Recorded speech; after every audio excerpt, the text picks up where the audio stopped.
a pancake is a very delicious, amazing thing, but a pancake shouldn't be the breakfast. Your home should be like as positive as you can make it. Why have stuff that is going to potentially cause harm in the moment and in the future? Do your best to try to keep that stuff out. Teaching yourself and other people, the snacks that are around, they're not to necessarily eat when you're hungry. They're just to eat, just to eat. If you're being realistic with yourself, how many really good workouts do you have per week? I think the answer we're going to get from just about everybody is like 1 or 2, but you still want more when you're done. You can take the same principle and you could put that into your diet. You're going to feel pretty strong and powerful on your diet here and there. And for somebody that hasn't really dieted much, you could just be 3 meals into it and you could feel like you've been on it for 3 weeks. But just make sure you have enough energy to do the thing that you're actually setting out to do so you don't feel like a failure. Your best bet is to set up a diet that's going to be a little more calm, a little bit more chill. Can I have one really healthy meal for the day? And then I wonder, how many days in a row can I do that? That alone might cause some change. Your food shouldn't taste like shit. Man, I'm so excited to eat. And I'm not eating shit that's bad. I'm eating shit that's really good for me. And every single time that I eat, I'm always like, I wonder if other people know about this. I used to think that I had to suffer when trying to, quote, diet. I just used to think, man, this fitness thing, this eating healthy thing, like this isn't for me. For the everyday person, what do you think is a responsible way to set goals for themselves? I think for so many people, it's pretty simple. Just get leaner. Okay, you have a plan. You have a nutrition plan. But I don't think that you should try to go into like this caloric deficit because you're just going to be hungry. Right. You said you don't want to do too much all at once. So what's like literally just step 1? Like people can end this podcast and go do right now. Cool. This steak shake is unbelievable. I mixed it up in some coffee for me and you, Andrew. It's so good.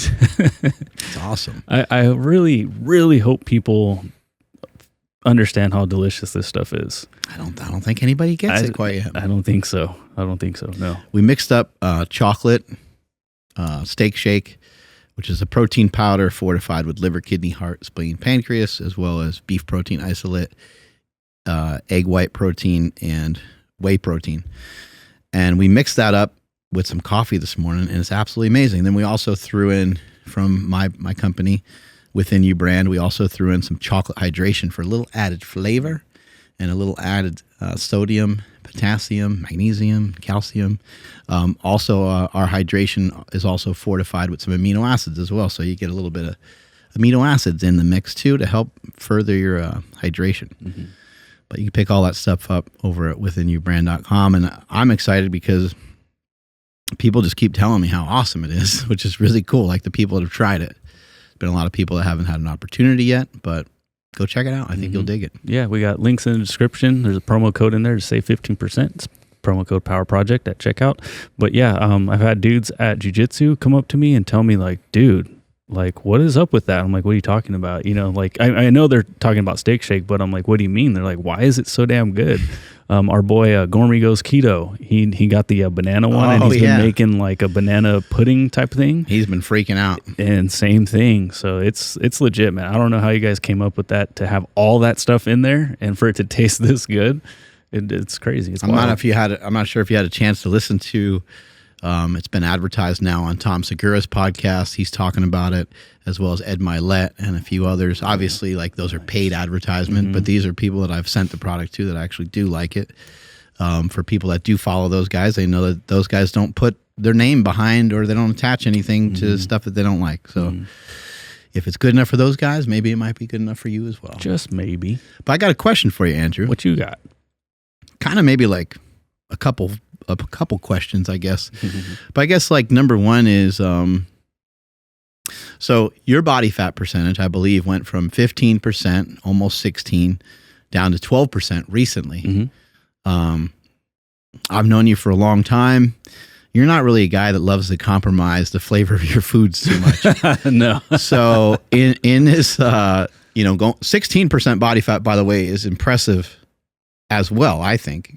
So people out there looking, to try to shoot for some goals, man, if you can get to 16, 15%, I think you can live a long, healthy life at that body weight. And a lot of times you can see like a bicep vein when you start getting around that percentage, or maybe slightly lower. But I think that people still are convinced, especially older people, maybe like our parents and stuff, maybe people over the age of 50. I think they're convinced that in order to like lose weight, when we're talking about losing weight, we're talking about losing body fat. We're not really just talking about like losing weight. We're talking about losing body fat and changing your body composition. Because who just want, like, I don't know, like maybe there's some chicks out there that just want to be thin. I don't know. Mm-hmm. But like thin, I don't think thin is that cool. Like I'd rather see somebody look a little more sturdy and look like they can maybe throw a punch, defend themselves a little bit, male or female, look a little athletic, I guess you'd say. And anyway, going from 15%, almost 16% down to 12%, have you had a major departure from eating foods that are delicious? Or what has your experience been like? No, not at all. Now, granted, I would say my diet has evolved over the years. It went from being okay with cereal to not being okay with cereal being like an actual food. Now, does that mean I never have it? No, it might be like a little bit on top of homemade ice cream. Yes, homemade ice cream that got me from 16% down to like about 12%. Okay, that's no lie. Like I was eating ice cream on a regular basis. Ninja Creamy, you guys need to get one.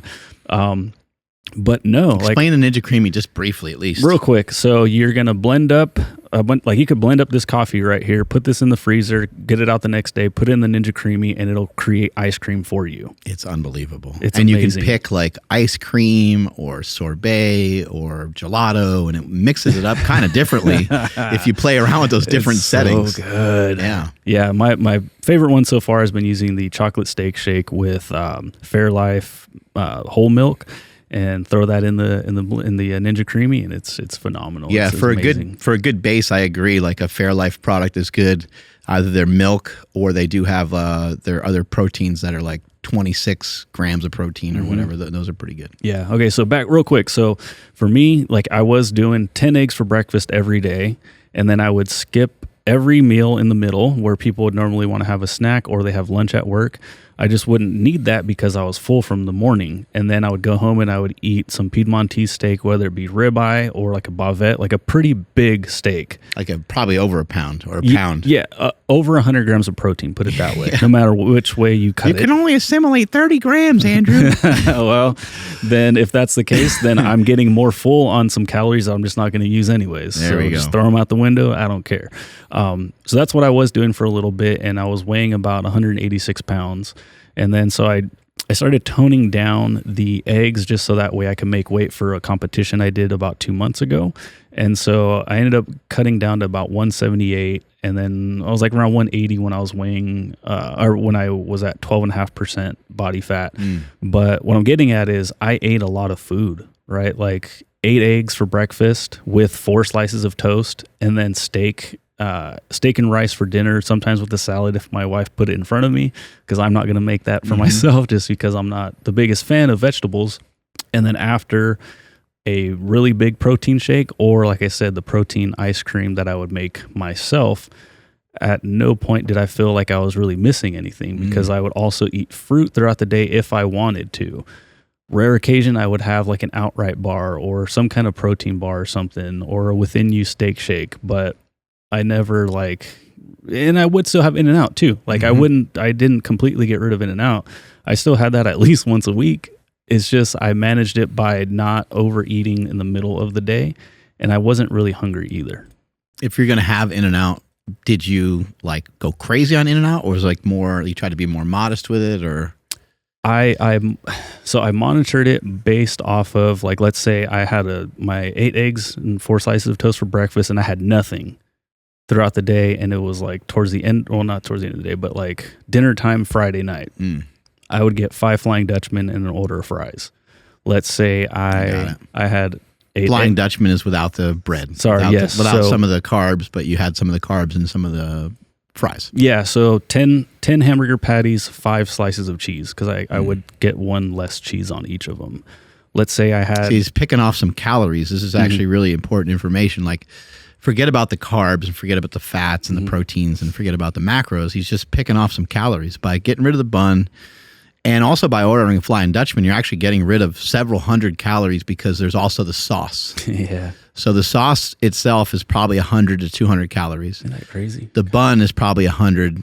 You know what I mean? So you're getting rid of 200 or 300 calories with each patty that you have. That will total up when you get 5 of those. That would total up to be approximately 5,000 calories. And now you're having some of that again with the French fries, but you're probably still not making up for those calories that you're ditching. And then you're ditching the cheese as well, slices of cheese, which is helpful too. Yeah, those definitely add up. And if you're somebody that has to have some kind of sauce or whatever, I get it mustard fried, and it's so good. It's so good. It's not dry. It's amazing. I asked for no salt because the burgers I found are kind of salty anyway. Mm-hmm. And so I asked them not to add any more salt. I really like the flavor of that. So. Got it. Yeah, I'm a fan of everything in and out, so I just give me all the salt. It's okay. But let's say on a day where I had my big breakfast and I had something here at the gym, like maybe you brought, I don't know, whatever it may be, you brought something in and I had something, then I would tone down the Flying Dutchman. Maybe instead of 5, I would have 4. You know, so even though I'm not tracking, I'm still keeping a mental note of it in the back of my head to be like, hey, dude, like, you don't need all that food because, you know, if it was Friday night, Saturday morning, I'd be doing some kind of training and I wouldn't want to feel gross for it. So, like, I would kind of do it that way, yeah. I want to, like, focus in on this idea of you don't need that much food, you know? You don't need that much energy.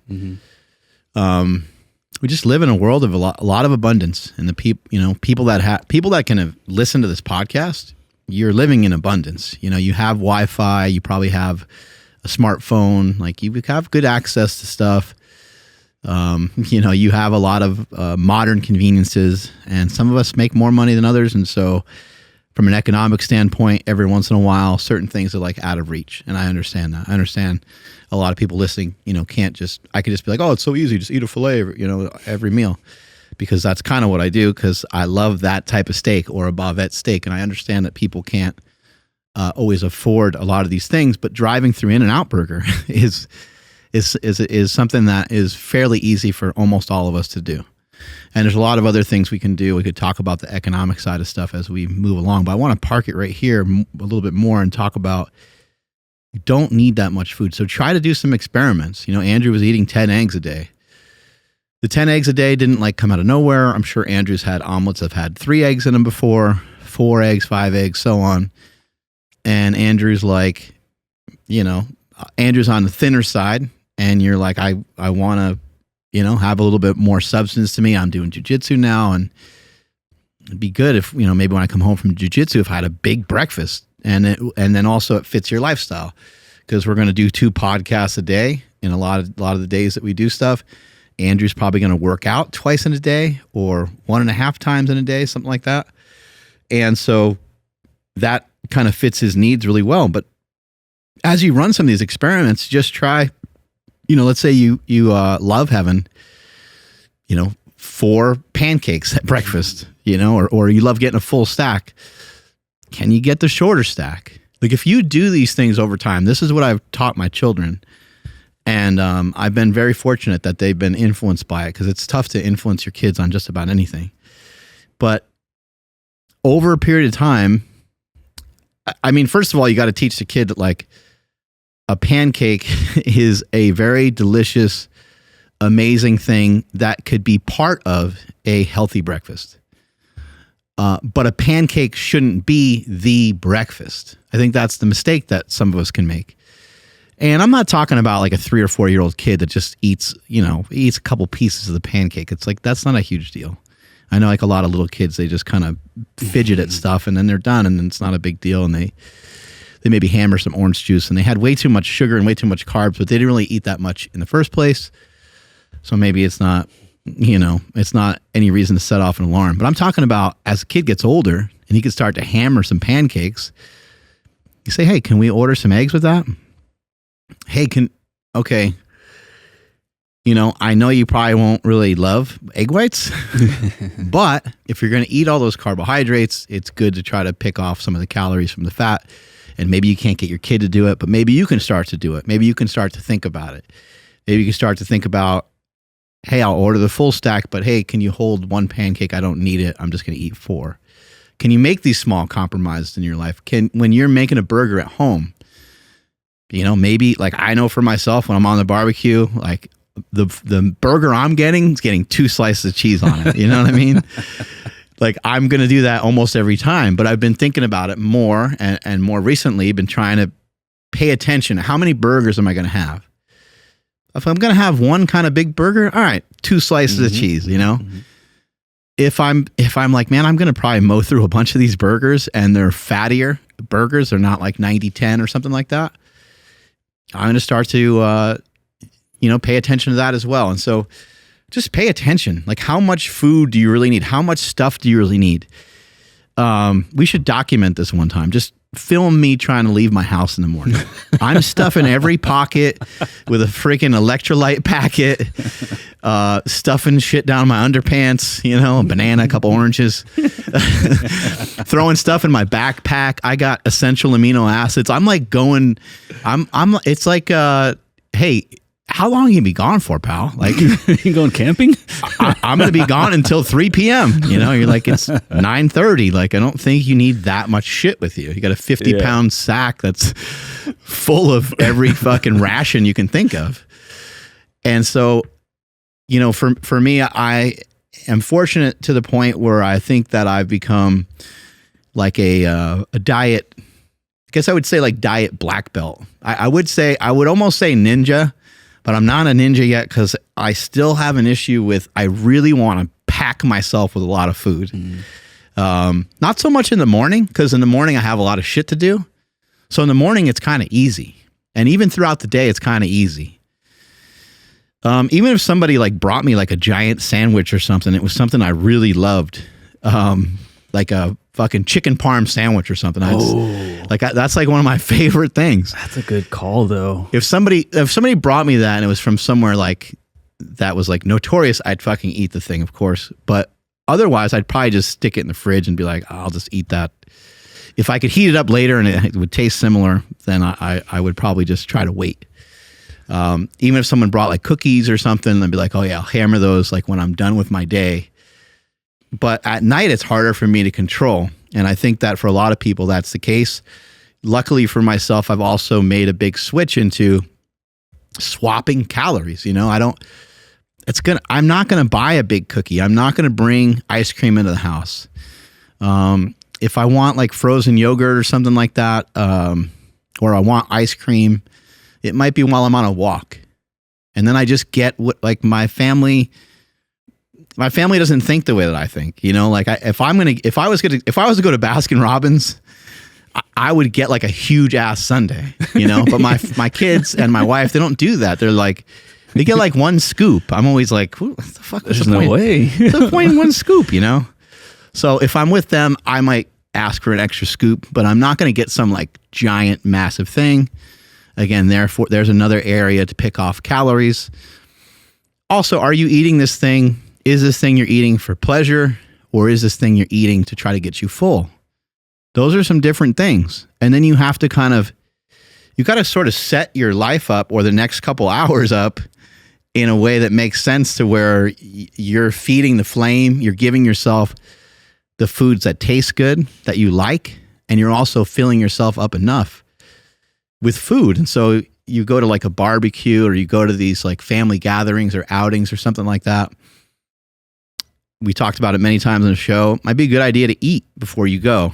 That way you're less ravenous and the calorically dense stuff that they have there, maybe it's less of a problem if you prepared for it. Maybe before you left the house, maybe you ate a big old salad and it doesn't have tons of calories. You didn't use tons of dressing that has tons of fat on it and stuff like that. And you filled up on that, or you had a little bit of steak or something before you left your house, a protein shake, or you did what sometimes Nsima will do, which he'll just fast. Just like really won't eat. He'll just drink water, make sure he's hydrated for jujitsu and stuff like that, and maybe have some small representation of calories from like fruit or a tasty pastry or a legendary Pop-Tart type thing. But for the most part, I think he fasts going into a lot of those situations. Yeah, he fasts. I tried that and I ended up just like going to the dinner table and never leaving the whole night because I was just way too hungry. And I think that happens to me sometimes too. Yeah, it's tough. We were shopping yesterday, grocery shopping, because my daughter's going to start school again. School sucks, but I need to get her eating a little bit better. And, I was like kind of saying no to a lot of things, and I felt bad, but I'm like, hey, like, you are going to have every single opportunity to have foods that are not good for you. I guess maybe that's not the right term, but basically I was explaining, like, you're going to have foods that are going to be high in sugar, high in carbs, high in you'll fat. have your own place someday and you'll be able to do whatever you want. Yeah. But what I was saying, like, on a daily basis though, like when you get to school, you're going to have cinnamon rolls there. For lunch, you're going to have pizza. I'm like, the food that you eat at home is going to be the only opportunity you have to eat something fairly clean that has protein in it. Like, outside of that, like, you're going to have every opportunity. So I have to be the strict one. Yeah, it's a good point. And I before I forget, I want to mention this, like, your home should be like as positive as you can make it. Like, this is where you're going to get all the positive stuff. Mm-hmm. You're not going to tell me that you want to be an actor or actress or something, and you're not going to hear no from me. You're going to hear it in the outside world, and you should be prepared for that. But, saying no, or you'll never be able to learn from that teacher, or you'll never be able to go to LA, like, that's not going to come from this household. And same thing with your food. Mm-hmm. Like, why have stuff that is going to potentially cause harm in the moment and in the future? Do your best to try to keep that stuff out. Mm-hmm. Yeah, so that's what I was going to ask you, actually, is like, okay, if we can safeguard our house, it's sort of like those that are, quote, social smokers. Like, I only smoke when I'm around the, whatever people or whatever. Do you think somebody can have that approach when it comes to their diet? Like, I'm going to not bring it in at home. It's not going to live there. But if I go to family's house and they have it, I'm not going to be super strict, and I'm just going to be in the moment and kind of have fun with everybody. The best thing you can teach yourself and your kids is some form of self-control, and I always like the word reasonable. Like, what's reasonable? Yeah. Like, if you have like right now we have Rice Krispie treats in our cupboard, in our pantry. And it's a decent sized box, but it's been there for a bit now. It's not like, so it seems like my kids are pretty reasonable with it. Will I sometimes see 2 or 3 wrappers, like, I don't know why they can't throw them away, but where I'll see like 2 or 3 wrappers, like, just somewhere every once in a while. Yeah. But I don't think it's a huge deal. And I think as snacks go, a Rice Krispie treat doesn't have a lot of fat in it. And I don't think that fat is bad. I just think that fat can be calorically dense. And so if you're looking at things like Cheez-Its and even like Goldfish and stuff, after a while, if you eat a lot of that, it has a lot of carbs and fat. So there's just all things kind of, I'm not saying a Rice Krispie treat is healthy by any standard, but luckily too, both of my kids are active. So that's a factor. Like, I'm not going to say anything about you eating a couple extra cookies because you played volleyball a couple times a day. Like, and so I think that the key is to teach control, and so you say, all right, well, I'll buy these, chips or whatever it might be. But, then you talk to them about, like, hey, when you get these chips, let's not sit down with the bag. Let's get out a bowl. Even though dad's not going to do that, let's sit down with a bowl and take a handful, put it in the bowl. If you want more, if you really want more, get up and get more. But I think that is probably the most helpful thing, and really trying to teach kids that these snacks that we might have around the house, and teaching yourself and other people, the snacks that are around, they're not to necessarily eat when you're hungry. They're just to eat, just to have them. And so you don't have to beat yourself up in your head, but you should be kind of paying attention to, oh, wow, I had like 4 of these today. That's an extra 12. Like, I don't need, again, how much energy do you need? Are we trying to be reasonable?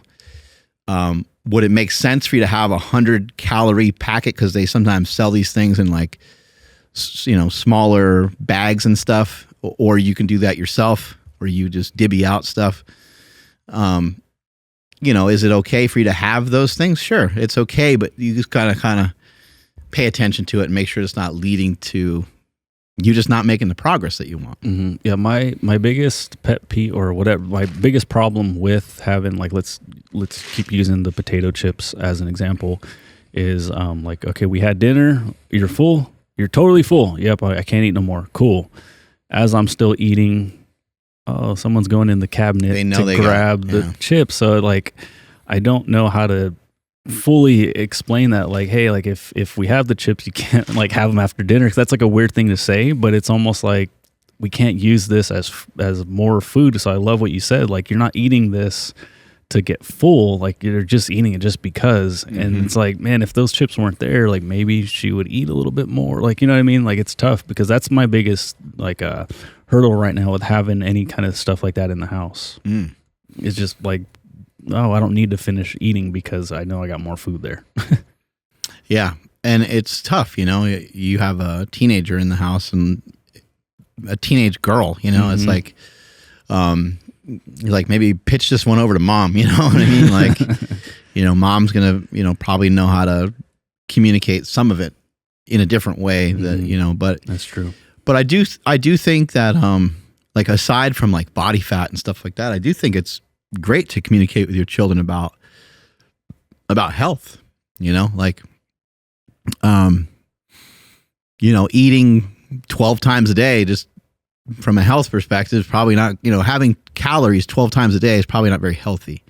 So let's watch the snacks and let's watch the calories that we get from Starbucks and the juices. And I was just talking to a relative this morning. She was saying how she knows somebody that, drinks like apple juice and a bunch of stuff like that. And they struggle with their weight. And it's like, man, if we can, I mean, let's say that you were able to go back in time and you were able to go back, 20 years into that person's life and just say, okay, we're going to cut out all the calories that came from, any beverages that just had sugar in them, not even like alcoholic beverages necessarily, just beverages that had sugar in them.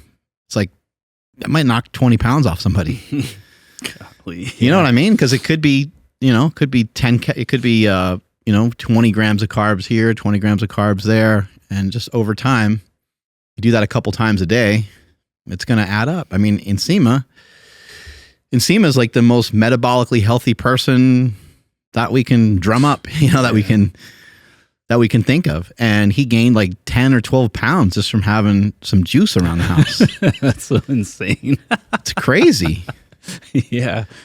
I mean, he's probably like, he was probably eating a little extra and stuff too on top of that. But like, if it has an impact on him, we're all going to hell. You know? We're all going to have trouble. Yeah. And the thing that is crazy, so like you said, like, let's go back 20 years ago and just cut out the apple juice. Let's cut out the sugary drinks. It's hard to convince somebody to like, hey, how about from now and then in 20 years, like it could prevent it. But it's like the time thing is tough. So like going back to the eggs thing, I did that for almost a year before I really started realizing like, I think this is actually working because like I'm doing pretty damn good right now. And then, I was switched down to 8 eggs and it's like, it took about 3 months for me to notice anything. And then now, right now I'm currently at 6. And I've been kind of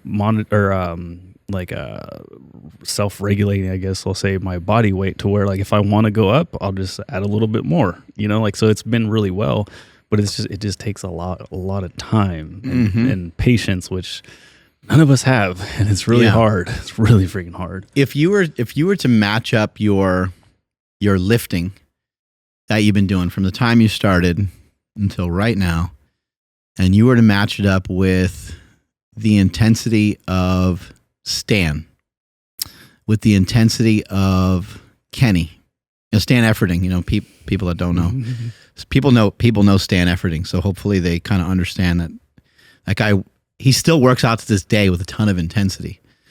On a scale of 1 to 10, like where would you put the intensity of your workouts? Dude, like in whole?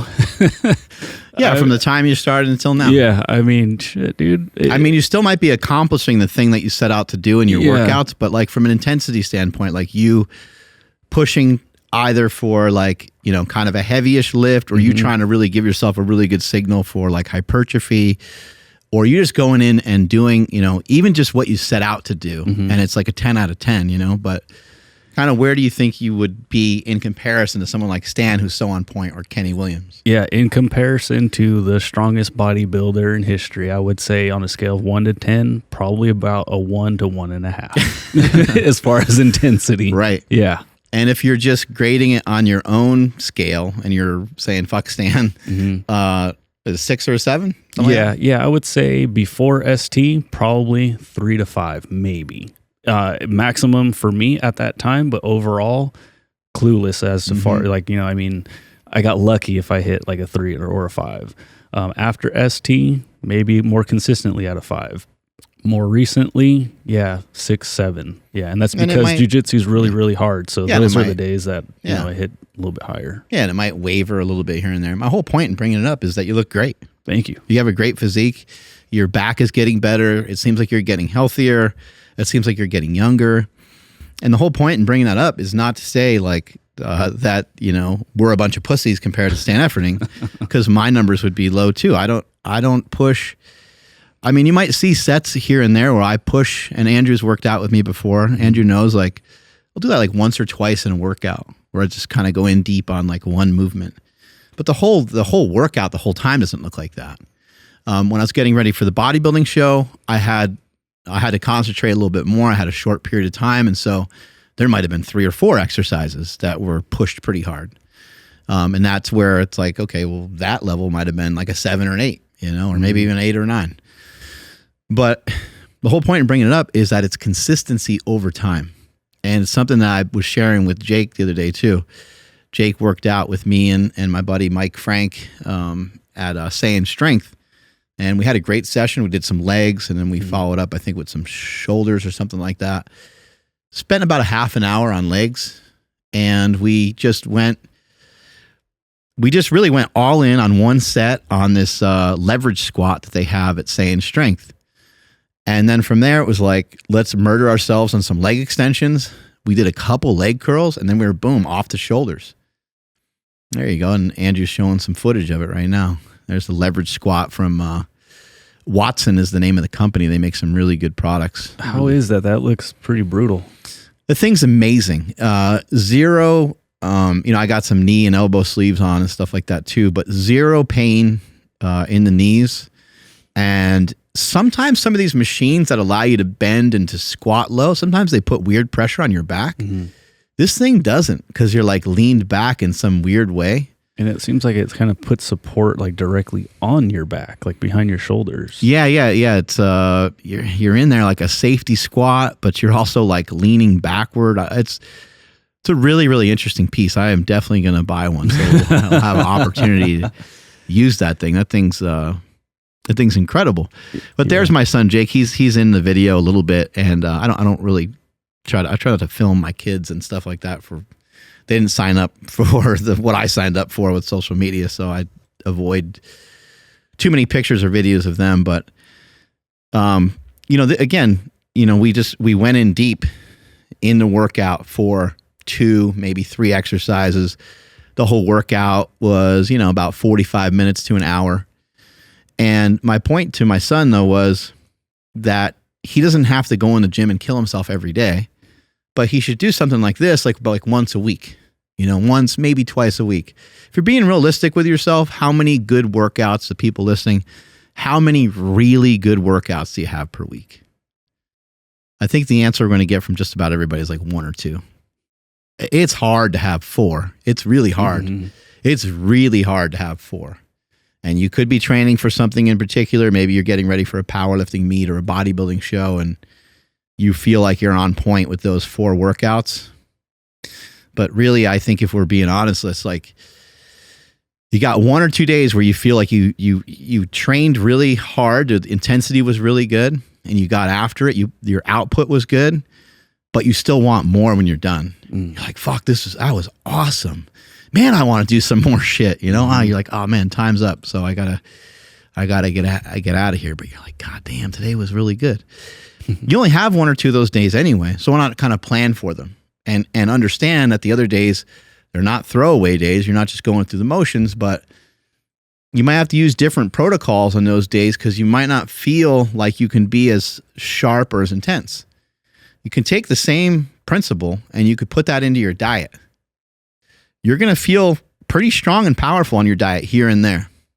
And for somebody that hasn't really dieted much, you could just be 3 meals into it and you could feel like you've been on it for 3 weeks. It can feel like a really long time. So for somebody that is newer, you might have to put a little more pressure on yourself like every other day. Like, okay, I'm going to fast until noon. I'm not even saying it's a great practice, but just hypothetical situation to drop some calories. I'm going to fast from 8 p.m. to noon, Monday, Wednesday, Friday. For some people, that's hard to do, to have like the breaks in between.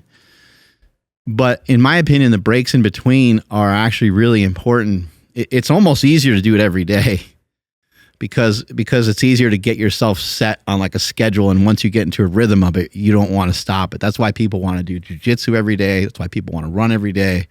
They're just like, man, if I stop, I'm going to be screwed. Mm-hmm. But you also know if you do jujitsu every day, your jujitsu is going to kind of suck. So you don't want to do it every day. So if you fast every single day and you're not used to it, by the time you get to like Friday or Saturday, or maybe you get a week or two down the road, you might end up binging, not being on your diet anyway. So why not give yourself the energy that you need? And if you're if you're pretty new to these protocols, Monday, eat pretty natural foods, stick with, meat and eggs, lean sources of meat if you can, vegetables, fruit, maybe some dairy, leaner sources of dairy, and maybe you do, maybe again, you fast till noon or 1 o'clock or something like that. Wednesday, more relaxed. Wednesday, you can have your fucking granola bar that's peanut butter and has chocolate chips in it. You can have like a regular snack, like bring a sandwich with you to work or something, Next day, boom, right back, kind of the natty diet. But you can see how kind of sprinkling those things in is actually usually pretty hard for people, especially like because if you have those other foods in the house that are like a departure from your actual diet, then you might be departing from it all the time. Mm-hmm. I hate to sound like a broken record, but your sleep quality most likely sucks. Aww. It's one of the biggest things that we talk about on the podcast. So many guests have come on and talked about how sleep can help you stick to your diet, stick to your workout plan, lose body fat, gain muscle, all the good things that you're trying to do, but it's hard to do because you might be snoring. And if you're snoring, that's why we've partnered with Hostage Tape, which is mouth tape that you can put over your nose, your mouth, when you're asleep to help you stop snoring and breathe through your nose. But if you haven't been breathing through your nose this whole time while you've been sleeping, it's going to be a little bit difficult to get air through there. That's also why Hostage Tape has nose strips to help open up your nasal airways and make it easier to breathe through your nose when you're asleep. Now, your partner won't be having to with you when you're asleep because you'll be actually breathing through your nose. Andrew, how can they get it? Yes, that's over at hostagetape.com/powerproject, where you guys will receive an entire year supply of nasal strips and mouth tape, all for less than $1 a night. Again, that's at hostagetape.com/powerproject. Links in the description as well as the podcast show notes. But just make sure you have enough energy to do the thing that you're actually setting out to do so you don't feel like a failure. I think too many people, they set their diet so strict or their expectations are so high. I'm going to do this low carb thing starting on Monday. And again, you make it 3 days in and you're like, I'm dying. I got nothing.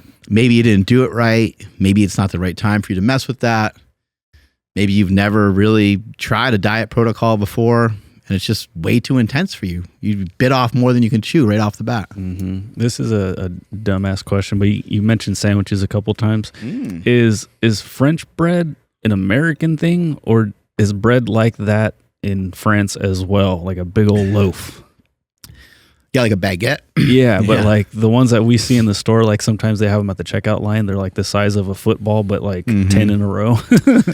Yeah, they have the same. Yeah, they kind of get the same thing. They have like, they got, when I don't know tons about French culture, I'll say, but I've been there before. Yeah. And they have, big kind of long baguettes. They got the fatter ones and stuff. And I have heard though, I think you saw the same clip I saw. And the guy talked about like glyphosate, how it's sprayed on our, stuff that's made, stuff that we utilize for bread, wheat, and so forth, and how potentially the bread and stuff that we have here in the United States could be more harmful, could leave people more bloated, could be more of an allergy, something that someone has an allergy to, potentially more so than if you're in France or Europe. They have different standards to grow.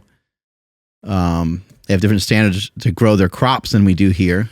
And so it could potentially be more harmful. But I just think like that stuff is like, it's just getting into like, you're getting into like weird shit, like you're not fat from like bread is actually a great carbohydrate. I'm a huge fan. I think there are people that bread shouldn't be part of their diet because it just causes all kinds of digestive systems. People have autoimmune disorders.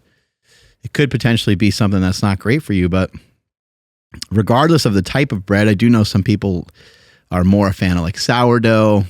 Could help with like gut issues or something like that.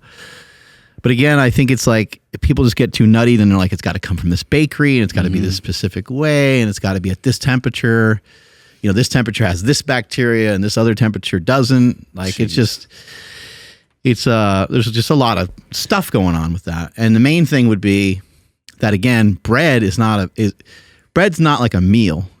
Bread is like something to accompany something else. It's like my daughter eats bread almost every day. She has Egg McMuffin every morning. But my wife makes her one egg and she puts a piece of ham on top of it. And then there's no butter on the English muffin that she has it on. And it's like, I don't know, that's 90 calories from an egg. And there's a slice of cheese on there, I think, too. And there's some protein. So, I don't know, we're looking at like 250, maybe 300 calories. Yeah. But a good amount of protein. Like there's, I don't know, maybe it's not a huge amount, but it's like 10, 15 grams of protein probably. Mm-hmm. And then the carbohydrates might be like 30. And the fats would be like 6. So it's like, it's pretty. Perfect. Yeah, it's a pretty good meal, holds her right over until she gets to lunch, and then she, eats. I don't know what the hell she eats at lunch, but so I don't think bread is a bad thing. I think bread is actually like being someone that's been running a lot and stuff like that. I'm kind of like, fuck yeah, let me get down with some bread. But then I'm also cautious to not put butter on it. Like bread and butter it's your bread and butter. Yeah, I know. It's your bread and your butter. It's like the most delicious thing, but. Even bread, like I'm so fat that I love even just bread straight up. Like I'll just eat bread. I really like it a lot. Me too. And so sometimes I'll go to the store and I'll grab a thing of bread, like a baguette or a loaf of bread. And my wife's like, "What's this?" I'm like, "I don't know. I just feel like eating some bread." And so I'll just eat some bread with dinner. That's so interesting. Yeah, so like even if I have like this is gonna sound weird, if my stomach is a little bit upset, I'll just have a slice of bread and it kind of calms everything down. I don't know what that is. Maybe that's just comfort. But I was just being silly with the French bread. You've said in the past like about leaning into things that are a little bit more difficult, but then you've also said things along the lines of like play into your strengths. So when it comes to fasting, like let's super easy example. I past 7 p.m. is when I make the worst decisions. So then I should start my fast there. So that would eliminate the most difficult part of my day because I would get rid of it. But that happens to also be the most difficult part of the day for me to stay on track. So should somebody kind of flip-flop it to make it where like, well, breakfast is kind of a pain in the ass anyways. I'll skip breakfast Monday, Wednesday, Friday, or whatever it may be. Should they kind of go the easier route, or should they try to Mark Bella and be like, I'm going to actually face the hardest part, like just head on and just tackle this like later 7 p.m. fast? You can't break the rules until you really understand them. You have to really know the rules before you can start breaking them. And I think at first, you have to be pretty strict with rules. And I think if you have a real problem at 7, 8 o'clock at night, Chris Hansen comes in and he busts you for food and not for the other shit that he busts you for, Oh, what's that? A pint of ice cream? Oh, I knew it. No, that wasn't me. No, I was kidding. I was texting That's somebody not else. you on the DoorDash app? Are you serious, sir? Somebody took my phone. Fake account, probably. Yeah, I don't know. Somebody hacked my phone. That's what happened. So I think that in the beginning, you might have to be really strict with yourself. I mean, that's why I had a war on carbs. Like my definition of carbs was ice cream and pizza and all this other shit. And I wasn't looking at it from like a bodybuilder perspective. And bodybuilders would be like, no, you need carbs. But I think the general population was probably more on my side where they're like, yeah, carbs means we get to have chips. Yeah. Carbs means we get to have bread. Carbs means we get to have, all this other stuff that a bodybuilder would never even touch. Bodybuilders, they almost only eat rice and different types of potatoes and yams and like oatmeal. They don't even, bodybuilders barely even eat fruit. They don't fuck around, those guys. They have like dark green vegetables, really lean sources of meat, and then they eat like 5 different types of carbs. But they don't eat Cutler in his prime, yes, he would drink a Coke, but that's like throwing a chair off the Titanic. Like that guy it's not going to make any difference, Like that guy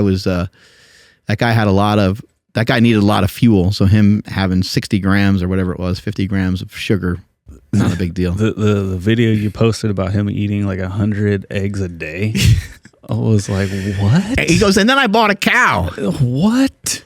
See if he can play his voice. His fucking accent's the best.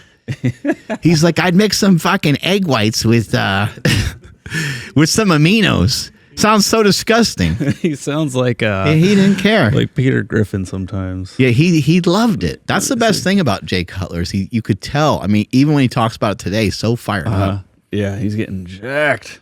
Egg whites. I blend it in a blender with ice and a little bit of my amino acids. Disgusting. I have 2 whole eggs. I have 2 slices of Ezekiel bread. I have 1 cup of cottage cheese, and I have a bowl of grits. And I have sometimes a cup of coffee or a cup of tea. What are the macros on that? Probably Grits 100 like grams corn. of protein, and I have about 200 grams of carbs. I never really counted the calories, although I figured it was around between 6,000 to 7,000. On the drinking the egg whites, do you just do that because it's easier to down them? It is, instead of cooking. I used to crack all the eggs. So I would crack 30 eggs, and I would buy 30 dozen eggs at a time from a local farm 30 stand. dozen Some eggs. of my diets, I'm not going to lie, I was eating over 100 eggs a day. You laugh at that, but I would buy a whole cow at a time. I had a local butcher. I'd walk in the butcher shop, and my cow would be hanging. And I'd say, this is hamburg, this is steaks. And I would buy a whole cow. And then they'd have 140 pounds of chicken at a time. So I had 2 freezers in my garage. Yeah. And I would eat 5 pounds of meat a day, plus the eggs. Drink. What a stud. Yeah. An absolute stud. Well, that kind of brings us to our next topic within here is so we kind of discussed like flavor, neither one of us are believers that you have to get rid of all these amazing flavors. I also am a believer that you can have pizza. I'm a believer that you can have ice cream. I'm a believer that, again, if you're new and you haven't done much of this yet, you're better off not touching any of that stuff because most likely you're going to break down and probably eat some of it anyway. However, with that in mind, you might want to plan to eat that. So it's part of your plan. It's not part of you being a failure. I think that's a really important piece is that we make things difficult and then we didn't achieve them. Something that happened to me this morning, I went on my run and I get to, when I'm done with the run, because I use an app called Morpheus, it's a chest strap. I recommend it to everybody. It's absolutely amazing. It's helping me a lot with my my conditioning. Really, really awesome product from Joel Jamieson called Morpheus. But my goal for the day was to keep my heart rate around 130. And I did so for an hour. So I'm done with the workout. I get to type in what was my exertion rate? How hard was it? And it wasn't that hard. It was like, because that heart rate is low. So it wasn't hard. Things that are hard, would be like me trying to keep my heart rate at like 160 or something or 150. Like that would be hard. It's hard to try to calm down the breathing and all that kind of stuff. But the heart rate that I had was modest, so it was easy to keep that the whole time. The second thing I get to select on the Morpheus app is my performance. And guess what my performance was? It's a fucking 10 out of 10 because I did what I was supposed to do. So picture you're 100 pounds overweight and you're like, I need to go on a diet. And you pick a keto diet. And you're on day 3 and your head's bothering you and you think it's the low carb thing, and it very well could be. You're not really digging it. You get your kids to school and so on. And all these things kind of happen during the day. And you go to work and you come home at 7 and you're just so hungry and you raid the cabinet and you say, fuck this. And then you order DoorDash and you get pizza and so on. And then you go into a tailspin of like, F it. You know, it's only Wednesday and then Thursday, Friday, and then you're trying to start over on Monday. And you could have avoided the whole situation by saying, like, I'm going to go on a lower carb diet. You know, this carb thing is interesting because whenever I eat carbs, it seems like, you know, I'm overeating pizza. I'm overeating these things that have carbs and fats in them. I have a sweet tooth. Sweet tooth would be like what? Chocolates, right? It's sometimes people like the hard candies too. Those are actually a little easier to deal with because they don't have the fat calories that accompany things that are chocolate. And so the calories aren't like off the charts. And a lot of bodybuilders and powerlifters will sometimes utilize those things post-workout or intra-workout just to give them a little zip of energy. But if you're a heavier person and you're trying to figure this thing out, your best bet is to set up a diet that's going to be a little more calm, a little bit more chill. Like, Huberman said, get outside, get some sun. And Liver King. Huberman said, right? We'll play that game. Huberman said, you know, and let me get away from my phone for an hour before. So you're trying to implement like all these things. Oh, Mark Bell, you know, always talks about the 3 10-minute walks a day. Okay, 3 10-minute walks a day. Put my phone away. Like you're trying to remember all this shit, and then you're like on a low carb diet, and you're trying to just all of a sudden smash all this stuff into your life. You have 3 kids, you have a job, you have a mortgage, and it's just it's not a good fit at the moment. So you might need to just start out with something a little just easier. It might need to be like might need to sound ridiculously easy. Okay, starting on Monday, can I have one really healthy meal for the day? And then I wonder how many days in a row can I do that? Just have one really healthy meal, one meal that I can agree that I think is healthy with the knowledge that I have right now. Can I do that? That alone might cause some change. But for some people, they might have to start to make more changes over time. And it's learning how to eat, what to eat, when to eat, and learning how to cook. Learning how to cook is huge because your food shouldn't taste like shit. I think I might have one meal a day, especially right now. I am working on getting leaner. I might have one meal a day that I don't really love. Just because it's like a super lean source of like meat. Like I just ate salmon when I got done with my run today. It's like, that was okay, but salmon out of a can's like, I could pick other stuff that I would enjoy more. And I'm not saying that I can't eat other stuff. I'm just saying out of convenience, that's what I ate. But most of the time my food is amazing. Like I'm eating poke, you know, rice and tuna and salmon. I'm eating steaks from Piedmontese. When I was in Bodega, I had ground beef and rice with some Alfredo sauce on it. It was fucking awesome. Kind of almost tasted like a pasta. Mm-hmm. I got the idea from Russell Buddy. Russell Buddy made something like that, and I was like, oh yeah, the rice can kind of act as like noodles, sort of. Sort of works. And I used some of the Italian seasoning that we have from Within You with the liver, kidney, heart, spleen, and stuff like that too. And it was amazing. So like almost every meal I'm really looking forward to. Like they're all, when I get done here, you're probably the same way. When I get done here for the day and I go home, man, I'm so excited to eat. Mm-hmm. And I'm not eating shit that's bad. I'm eating shit that's really good for me. And every single time that I eat, I'm always like, I wonder if other people know about this. Like I know fitness people do, but I don't think a lot of other people do. I think a lot of people are like, man, I'm not going to mess with a diet. Like, cause I love the foods that I love, you know? Mm-hmm.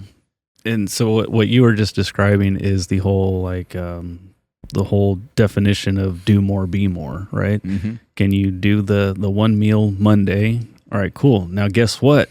1 meal per week, you own that shit. Now maybe the next week, could you do 1.5? Could you do 2? Right. Maybe you can go there. But yeah, dude, you're right on point. So like things like the Ninja Foodie grill, it makes cooking steak super easy. Mm-hmm. I get super fired up when I click that thing on and it goes. My son, like, he starts jumping around because he knows steak's coming.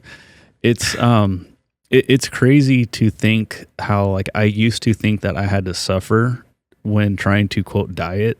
So like I would make like boiled chicken. I would have that boiled chicken and a baked potato and like mustard or something. It's like, what the fuck kind of meal is that? With brown rice that was like, you know, kind of like trying to eat hay or something. You know, it just was not good. And I just used to think like, man, this fitness thing, this eating healthy thing, like this isn't for me because I can't cut it because I cannot sustain this type of eating. And then you learn a little bit more and dude, yeah, now it's like steak and rice. Like, dude, line me up. Like, yes, I cannot wait to go home today to destroy another ribeye, you know, or maybe a bavette today. I don't know. We'll see what happens. I'll text my wife and have her, you know, pull some steak out and let it thaw. But you're absolutely right. And every meal is like we're getting a little bit better. And then that compounding on top of getting healthier, like dude, you don't want to break that. You know, it's crazy to think that like I would rather eat another steak than a piece of cake at this point. You know, like that is insane to think that, but it's true because I know what it's going to do to me when I go training tomorrow morning. But for the most part, it's just mainly because I'm a healthier person now. I talked to a guy at Say in Strength. He lost like 120 pounds, and then he brought his weight back up intentionally because he wanted to like get a little more muscular. So he lost 120, and then he gained back like 30. And his shoulders are nice and wide and stuff. He looks good. But he was mentioning that the way that he used to eat, and he was just like, I was like, someone couldn't pay you, like they couldn't pay you like $5,000 a day probably to just eat fucking reckless like that. He's like, he goes, I'm honestly, I really don't think there's an amount of money that would make me want to do that again. He's like, he's like, I'd start out every morning with like Taco Bell. Ooh. And I was like, damn, bro. I was like, those were probably some rough times. And he was like, yeah, more depressed than you can even imagine. And he said he was on like drugs and stuff like that too. So it was a big thing for him, but he did things one step at a time. He got his diet better. He got himself away from alcohol. Like it wasn't like diet's going to be intact. You know, here goes alcohol, here goes this perfect diet. And here comes like me bodybuilding. Like it was all stuff that, you know, he's talking about like 4 or 5 years. And he's like, you know, I still fuck up here and there. He's like, I'll have a cigarette or something, but he's like, if you see me smoking a cigarette, he's like, you know that I just messed up. But he's like, I'm not as fucked up as I used to be. That's wild. I was like, that's good. That's a good way to look at it. What type of goals do you think somebody should set? Because I'm just thinking, we had Rico Rivas on the podcast where he's like, my diet starts with fish and it ends with fish, and I have, you know, whatever, like a couple of blueberries throughout the day and like 180 carbs for the entire day. And then he goes, and I hate fish. He is obviously on a war path to win as an IFBB pro. So he has a very high goal. So he has a lot of motivation. My buddy Chris, he's a brown belt. He's trying to be a world champion at Brown Belt Worlds coming up in 3 weeks. He had a tiny scoop of peanut butter in his diet, and he's trying to make weight. And I'm like, you know that needs to go, right? He's like, yeah, I know, but it's like my only thing. I'm like, we got to make weight. In 3 weeks, you can have more peanut butter. Yeah, what do you like better, jiu-jitsu or peanut butter? I was like, taking that peanut butter out and then like giving your all to this competition is going to taste way better than that peanut butter. And he's like, I'm on it. Again, he has another goal so high that it doesn't matter what he's eating. But for the everyday person, what do you think is a responsible way to set goals for themselves so that way when it comes to the opportunities to break away from this path of eating, that they kind of look at it and be like, like I want to head closer towards this goal. What do you think is like a proper goal to be setting? I think for so many people, it's pretty simple. Just get leaner, and you should see some sort of results every month. It should be like noticeable. I think that there's a lot of people too. Like I have some friends that they're still pretty obsessed with their body weight. Some men that are obsessed with like, oh man, like the scale said I weighed 210, or the scale said I weighed 170. Like that seems low. It's like, yeah, but you look awesome. So who the fuck cares? Yeah. Yeah. Like your fucking shoulders are shredded, your triceps are showing, like you kind of have abs. Like what do we look?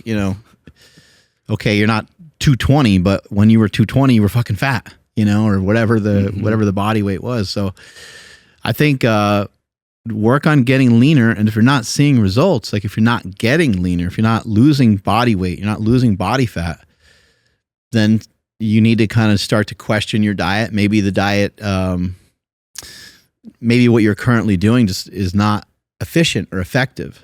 I weigh myself every day, almost every single day, sometimes twice a day, sometimes 3. No, just kidding. I weigh myself to really kind of like monitor like where I'm at. And sometimes it will be twice a day just because I'm interested, like, oh, okay, like what if I'm really full? And what if I got done with a run and I'm really hydrated, and what's the difference between before I run, after I run, and what do I weigh in the morning and stuff. And now I don't really need to probably weigh myself. I could probably just tell you what I weigh, and I would be within a pound or 2. I got a pretty good idea of what it is. And that happened to me when I was in Europe recently. Didn't have access to a scale for a little while. And then I did, and luckily when I got on the scale, it was like 2 pounds heavier than when I left. So rather than being like, usually if I went on vacation, easily be up like 8 pounds or 6, 6 pounds, 8 pounds, and all kinds of stuff. So I think a goal for your average person is to really work on just trying to get leaner, trying to get lighter, trying to lose body fat. And I don't think your goal just starts with just that. I think that I think a goal of like movement and performance is probably the best place to start. So rather than looking at input, like energy input, and we'll get to this in a second, but I don't think people should diet. Like you shouldn't okay, you have a plan, you have a nutrition plan, but I don't think that you should try to go into like this caloric deficit because you're just going to be hungry. And obviously if you're losing weight and getting leaner, you are in a caloric deficit. But the way that I look at it is, remember we mentioned that person, if he went back 20 years and just took out the apple juice, the person's life wouldn't have been all that different. They wouldn't have been like, oh my God. Like, you know what I mean? If you played that back in their head, it wouldn't be like a horror movie to them where they weren't eating. They just skipped out on a couple million calories of apple juice or whatever, Yeah. And then how often, if you do want something, we'll just use peanut butter cups because I think they're both of us, that's our favorite. Oh yeah. You want one so bad and then you go do something and you completely forget. I know for sure that's happened to me. And then you're like, oh yeah, I did want that. It's like shit. And I know for some people it's like, that's the only thing I think about, bro. Like how could you forget? But like that's happened where it's like I want something and then I feel like I can't, that's it. I have to dive in because I can't freaking avoid it at this point. My son will, need a diaper change or something will happen and then I'll just forget about it and be like, oh shoot, that's right. I did want that thing. So sorry to cut you off. But that's a great example. I think, you're trying to, for some people, again, it might be a good idea to have a day where you do eat some peanut butter cups or you do eat something like that, but you have to be cautious on what kind of person you are. And over time, you need to work on those thoughts that you have because even for me, it's easy for me to say, oh, I'm not the guy who can only eat one bite. I could be. Oh, I'm the guy who chooses not to be the guy to only eat one bite. Mm-hmm. The interesting thing is when you look at stuff from a chemical perspective, and you're kind of have this this dopamine rush from thinking about the thing that you really love the flavor of, thinking about those peanut butter cups or thinking about that pizza. Somebody brings, hey, Mark, Andrew, brought you guys, some local pizza. It's the best pizza place in the world. It's world renowned, and here you go. They sit it down, we smell it, like it just fucking smells awesome. Now eating it, we're gonna get like a dopamine rush when it's sitting here. We might drool because we're fat, and but like once we start to take a bite, once we take like bites, you don't get any more high. You're not like all of a sudden, there's not more and more dopamine. What you start to get attached to is like the texture, like the chewing and the texture. And then it's all the combinations that are going on. It overrides our brain's ability to slow you down, because there's some sugar on pizza too from tomato sauce. So we have sugar, we have fat, and we got salt. Like that's the combo right there. Mm-hmm. Like that's the thing that always blows you up. Fat, salt, and something sweet. That's peanut butter cups. It's kind of almost in everything. And even like on a burger, you throw the ketchup on there and it's like game over, mm-hmm. And or pickles or something like that, just to give it like a little bit of like an opposing flavor, yeah. Like you kind of need, I don't know if a lot of people know this, but a lot of times in chocolate, there's vanilla utilized in chocolate just to kind of give it that. It needs mm-hmm. like a backbone. It needs like a body to it, mm-hmm. and that will help kind of give it that flavor. But if you can just recognize, I know it's hard to recognize. If you can just recognize, you get the same satisfaction out of having one slice as you do 3 slices or 5 slices. It may not really feel that way, but if you learn this and you know this, then you know that you could eat something first and get pretty full and then say, okay, I'm going to get up. I'm going to put 2 slices of pizza on this plate. Now I'm going to sit down. And even when you're done eating those, or even while you're eating those, try to have a conversation with yourself and say, that was really good, but reasonably, there's no reason for me to fucking go back. Mm-hmm. I just ate the pizza. I'm on a diet. I'm losing weight. I'm making progress. And I just had an opportunity to eat pizza, and I just ate it. So I should be good. I did that this weekend. Nice. I did this in Bodega, and the pizza I had was awesome. Was it from that one convenience store? Diekman's. Yep. Diekman's has everything. Dude, my daughter got some, and I wanted some so bad, and I stayed away from it. That pizza's worth it. Good job, though. I did fight it off, yeah. That pizza's really good. We had like a double cheese pepperoni thing and something else, but yeah, the pepperoni edges are like crispy too. We ordered so much pizza, and I only ate 2 slices because I had a salad first and I had some meat after that. I was just trying to be a good boy, but staring at all that pizza wasn't easy. But again, it's like, what's reasonable? Yes, I was with my family. Yes, I was like enjoying some time on the beach, but like, do we all have to enjoy all the same stuff and then it's not the same experience anymore? Or I don't think so, and I also don't think there's any 2 slices of pizza. If I eat 2 slices of pizza every single day, that might have a negative impact over time. But if I have 2 slices of pizza here or there, it's not a huge deal, right? Yeah. I wish pizza was similar to donuts. Maybe I'm wrong here, but if I have one donut, it was a phenomenal donut. If I have a second donut, it wasn't as good as the first one, so then I'm kind of almost chasing that again. With pizza, I feel like there is no law of diminishing returns. Oh, you just keep going, and just like, dude, I'll take another pie. Like, keep them coming. So for me, if I was like advising somebody, I would almost tell them to avoid the pizza, only because those 2 slices aren't going to really satisfy you, and you still might be feeling like you're without if you don't get that 3rd and 4th slice. But it is cool that you can have the 2 or 3 slices today and not be off of your plan. Right. Because of what you said a trigger word, which is caloric deficit. And so like for yourself, how do you monitor your calories? Because I know you don't track, and you're not saying that calories in, calories out doesn't matter, but you're not a fan of necessarily counting. So what do you recommend people do? Let me answer that after I pee. Pee break. Power Project family, we talk about beef and meat all the time on the podcast.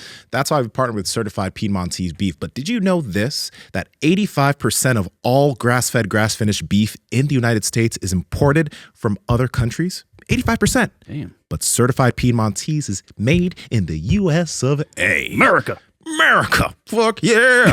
So go out and get some of the best tasting, some of the leanest, some of the best beef from Piedmontese. Andrew, how can they get it? Absolutely. So you guys can head over to cpbeef.com and at checkout, enter promo code POWER to save 25% off your entire order. And if your order is $150 or more, you get free 2-day shipping. Again, cpbeef.com. Links to them down in the description, as well as the podcast show notes. Fuck yeah. Okay, the way that I manage calories is pretty simple. I stuff myself with food. I stuff myself with protein. I'll utilize things as like a leverage. I call it protein leveraging. Ted Naiman has talked about this quite a bit. He wrote a book, which is like P versus E, or protein versus energy, or something like that. And he talks a lot about the science of this. And there's a little back and forth, a little debate on some of this stuff. But for the most part, protein is not like a great energy source for humans, for people. It is more of something that helps us with repair of the muscles. So it doesn't have the same caloric load to it, in my opinion, that carbohydrates do and that fats do. It's also not as seducing, especially when protein is mainly by itself, which would be like a chicken breast. Sometimes really lean steak is like tougher, but luckily for us with Piedmontese, we tell you guys all the time, it's very tender. And even when you get their 96.4 lean ground beef, it's super tender and absolutely amazing. So spending the extra money sometimes on some of these things that you're like, oh man, I don't know, can really be helpful, because these, like when you buy stuff that is good quality, and it's sitting in your freezer, in your fridge, or you thawed it out, you have it, sitting on your counter, thawing out or whatever. When you get done with work and you're like, oh, am I going to stop at McDonald's and get some bullshit? Or am I going to go to Chipotle and try to figure out how to eat healthier there? You're like, nah, I'm good. I have all this stuff at home. So do your best to stock your house up with stuff that's really nutritious, that tastes really good, things that you actually really like. If you don't like fish, don't eat it. If you really don't like it, I don't think there's supplement with it. If you're trying to get the fish oil or something like that, and you can't figure out how to integrate some fish into your life, or you only like it when it's with sushi or something, like whatever way you need to integrate it, then integrate it in a way that is something that you enjoy. Sushi is another thing that I get an opportunity to eat quite a bit. Something to keep in mind is, like Andrew and I, we have pretty good energy outputs. So we are already like addicted. He's addicted to jiu-jitsu. I'm addicted to running, and we're lifting and stuff like that too. So another reason for you to exercise is so that you can kind of eat more. And I still think that even bodybuilders and even people in the fitness industry, we overconsume everything. We overconsume probably too much liquid, too much food, too much everything. Because it's kind of like, I don't know, you kind of beat it into your head that you need all these calories and that you need protein, and you're breaking down and you're catabolic and all this stuff. I do think that most of us would get along just great and get along just fine with like 10% less food, and maybe even more. I'm not trying to... I know there's some people out there that, might be starving themselves to get particular results or whatever. So I'm not talking about the select few that might be doing that, but just in general, like we see it all the time. People are just, I do it all the time. I'm always trying to stuff food down. But the way that I manage the calories is through protein leveraging. I really bring up the amount of protein that I eat. Recently, I've been eating breakfast a little bit more often, just because like later in the day I would get hungry.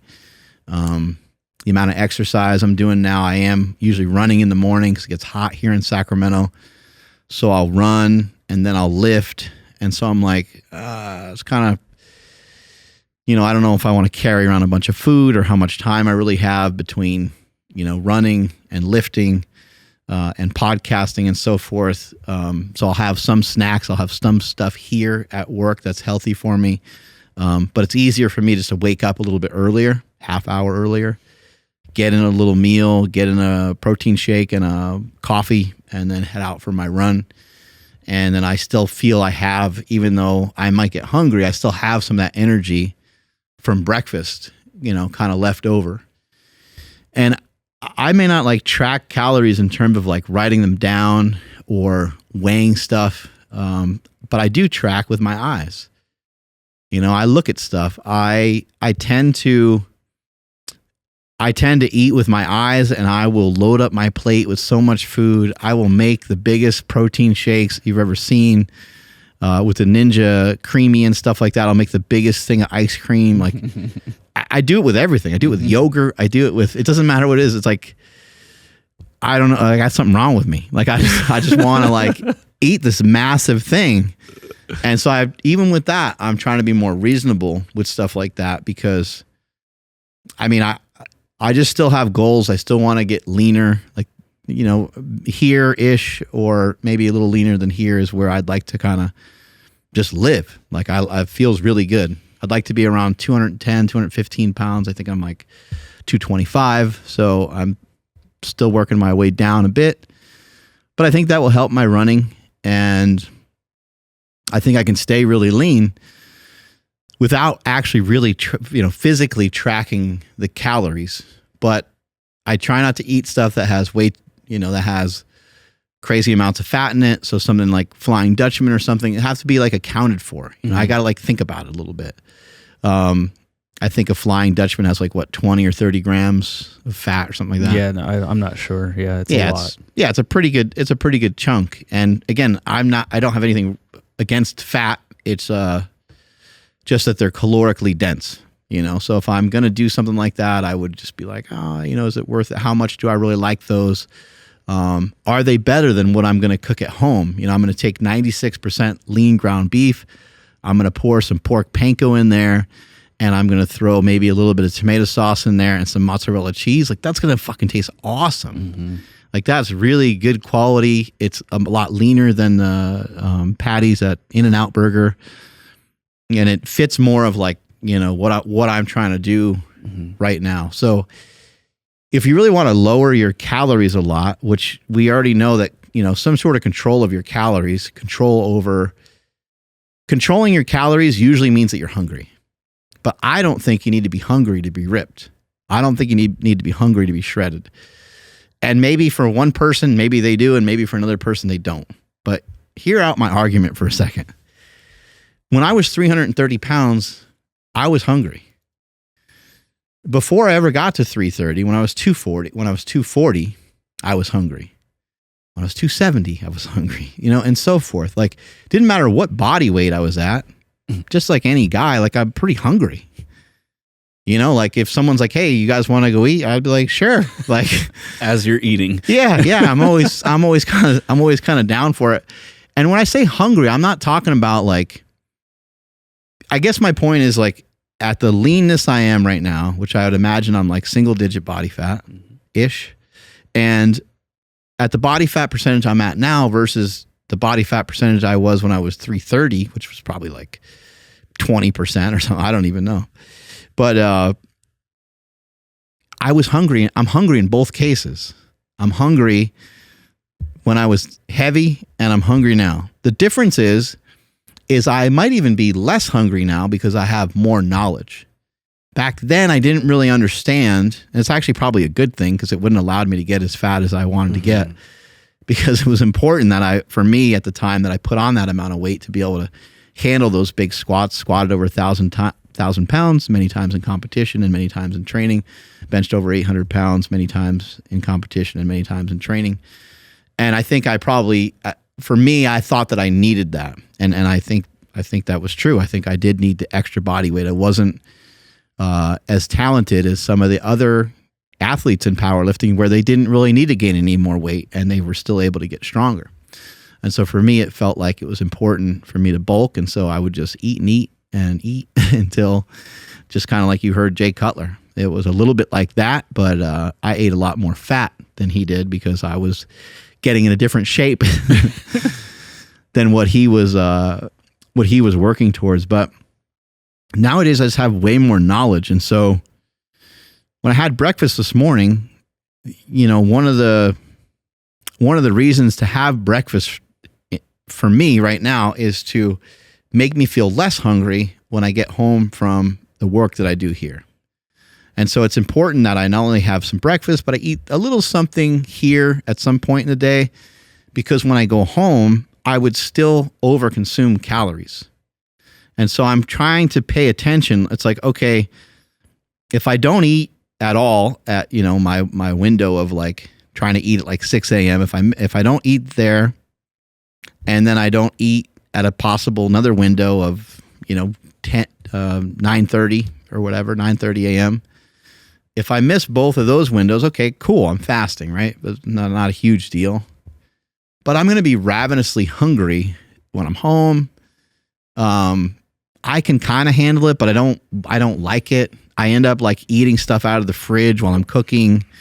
My wife will ask me questions or something, and I'm not like super grouchy or anything. I'm not really ever that way, but I'm a little short with her, and I'm thrown off a bit. And plus, I haven't really fasted like that in a while. So the 18-hour fast, 20-hour fast, I haven't really messed with those in a while. So I'm not as used to those anymore. So I was like, hey, let me get rid of these for a bit. So this morning, I had egg whites and probably the equivalent of like 6 or 8 eggs.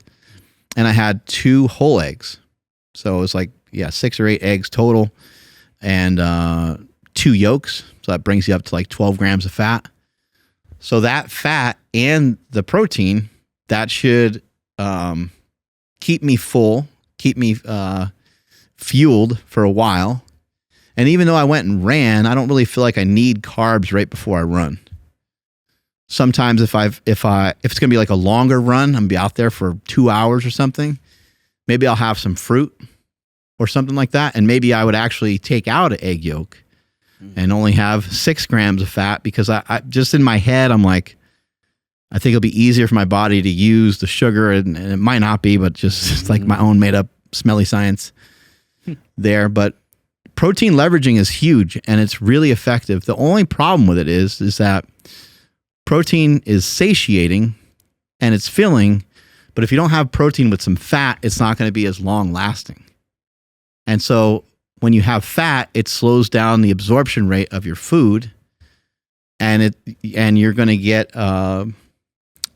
if you only have straight protein, you might get hungrier faster. The other problem with lean, especially lean sources of protein, is they typically just aren't that satisfying. They're good, but it'd be more satisfying if you had rice with it, or more satisfying if you had rice and some teriyaki sauce with it. But again, that starts to pitch you into an area where it's like, okay, that's harder to control. And then you mentioned tracking, and that's where tracking can come in awesome.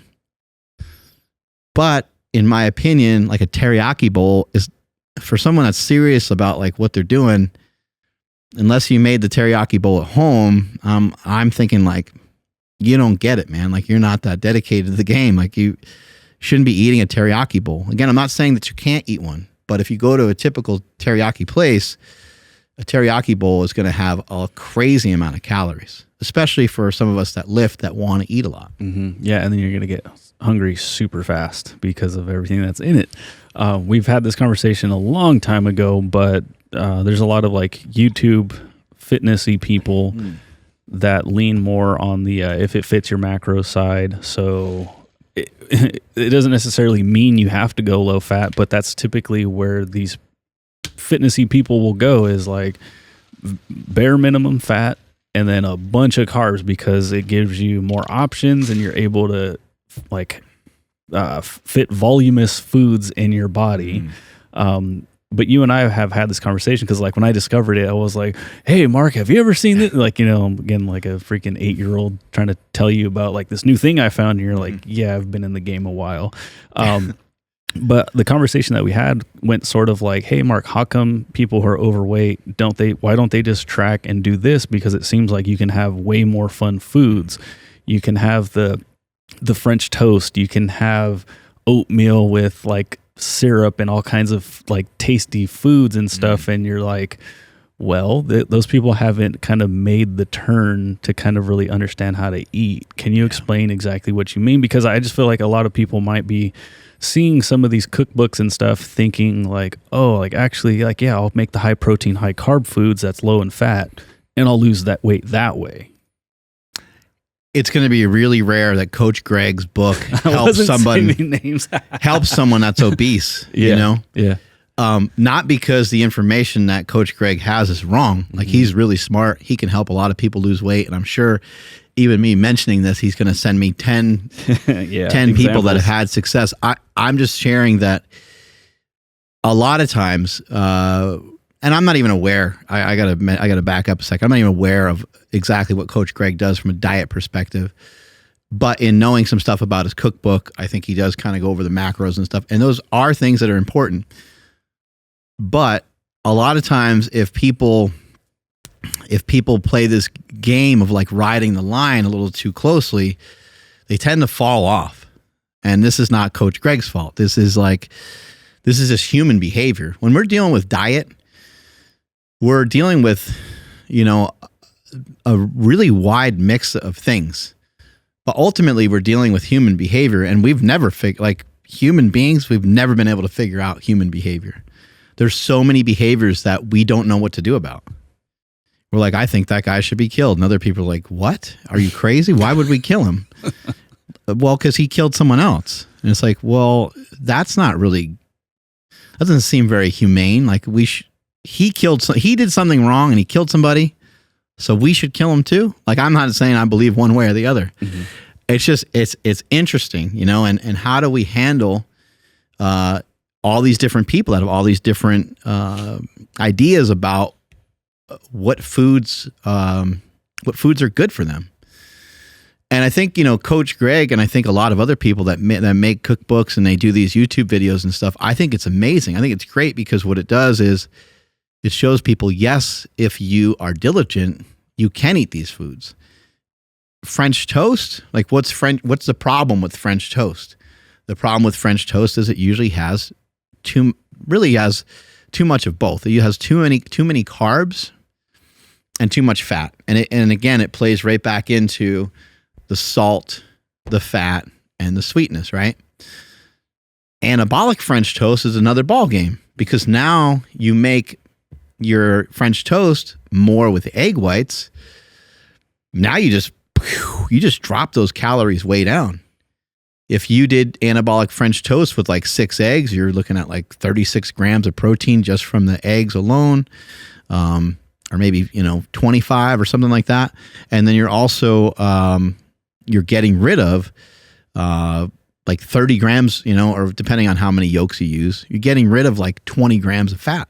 Yeah, the French toast that I made for you and Nsima was like under 500 calories for 4 slices, and I can't remember off the top of my head as far as protein. And normally it'd be at least double that. Yeah, and so like the protein content though was still like somewhere around 40 grams of protein for all 4 slices. So you're looking at 40 grams of protein under 500 grams or under 500 calories total, including the sugar-free syrup. It's like, wait a second. That's why I was like, Mark, why wouldn't this work?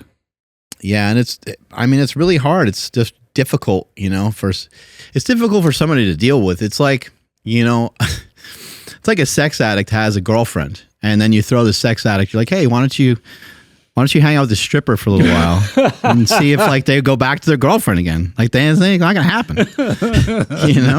Something was gonna get weird for sure. Yeah, or like a porn star or something. Yeah, you're gonna be like, it was pretty good. It's like you're not going to want to go back to, and I think, again, what Coach Greg's book and a lot of other people's information is pointing to is that exactly what we're talking about here. You don't have to get rid of taste. You don't have to get rid of flavor, and you don't have to be hungry. like the whole time that you went from 12 or 15% down to 12%, have you been like exponentially hungrier? No, not at all. And you've been hungry on diets before, and like, what did that do? No, it makes you want to, eat more of the thing. So like I used to do anabolic French toast. When I first started, I had to have 8 slices because I just wasn't used to it. For me personally, like I stopped doing that style of diet because I would walk around with my stomach cramping all day. Maybe if I got acclimated and I slowly ramped up the protein, because I think that might have been it, where I'm having basically no breakfast to having a high protein breakfast, which was high carbs, high protein, very low fat. It was like a weird switch of things, and it made my stomach hurt. So that's really where the eggs started coming in, because I was like, well, let me try to balance this out. So I would mix like 1 egg in with the egg whites with the anabolic French toast. Like, well, this tastes better, and I feel a little bit better, but not really. Then I went half and half, and then I went, let me just ditch the French toast itself, and let me have just the eggs with egg whites. Same kind of feeling. I would get all gassy. I don't know, egg whites kind of hurt my stomach right now, or back then, and probably still do now. And then that's when I just switched over to whole eggs, because I just felt way better. And then the fat content, again, something I wasn't used to, but I was fuller longer. So I didn't get hungry anymore. So when I was eating the high carb, high protein stuff, I had to eat again very fast. It seemed like it burnt up really quickly. But again, that's kind of part of that diet where it's like, well, hey, you get to eat more because your calories are low. So now I'm eating almost basically the equivalent of like 3 of those meals in the morning, which, it would be bad if I ate again in the middle of the day. But instead of having all those little tiny meals and then kind of always feeling like I needed more, I would just get the more now and then not worry about food throughout the day. And I see that you have like some protein bars here, and then we have like tasty pastries, and we have the legendary, what are those things called? Pop-Tarts? I call them Pop-Tarts. Yeah, tasty pastries. We have those. And then, dude, I got to get you this. Sweet rolls. Those are good. Those are really good. But then you have those Rise bars, right? Rise bars are really good. And then I got to bring it to you guys, a WRX bar. Dude, that's incredible. It's like it's like a kind of like a meat bar. Oh, yeah. I've heard of that. Dude, yeah, our boy Ron Penna, like he posted about it, and I'm like, dude, I have to try this. It tastes like pizza. It's amazing. Yeah, they make a pizza flavored pizza and a bacon cheeseburger. Good job for those guys, man. That's fucking awesome. See if you can bring it up on the screen. That's amazing. Yeah. But you bring some of that stuff too, so you're not like, if you're hungry, you'll probably just eat it, right? Yeah. So what my main go-to is fruit with a protein fruit dip that I make.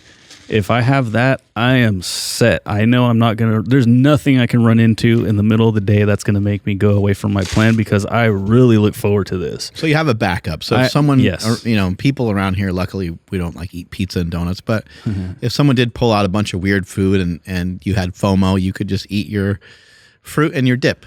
Yeah, absolutely. Like, I'm going to go in my office and eat that stuff. Yeah, like everybody leave me alone. But yeah, check this out, dude. They're really good. I started speaking to one of the owners. I'm not sure their names, but they do know Ron Penna. And I'm like, if you guys got the seal of approval from him, then I'm on board too. I love that Ron is aware of every low carb everything that was ever made anywhere. Yeah. But no, this is good, dude. So I had this with a 0 calorie root beer. And I mean, was it the pizza in the background? No, of course not. But it had the flavor, and like I got halfway through, and I was just like, dude, this is like a full bar. Like it's a lot of food.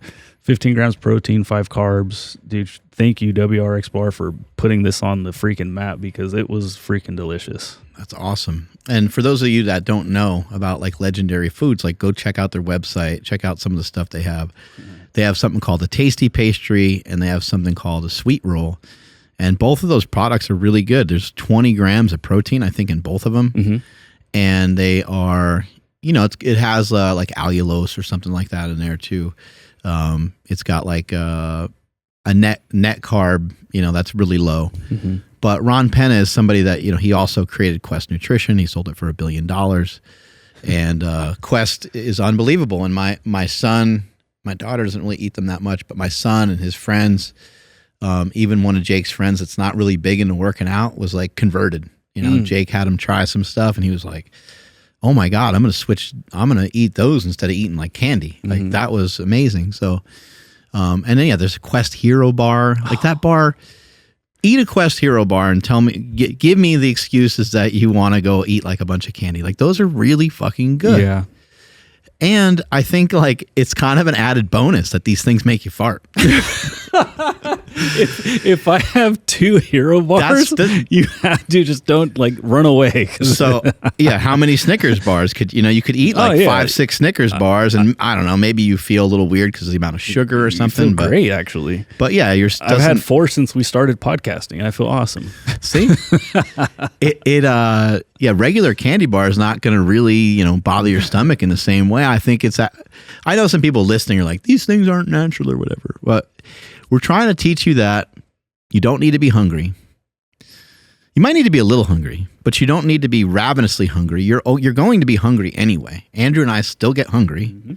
We know Nsima is always hungry. Yeah, he always wants to eat. But he's developed a lot of self-control. He's utilized fasting. I think all of us have utilized versions of fasting.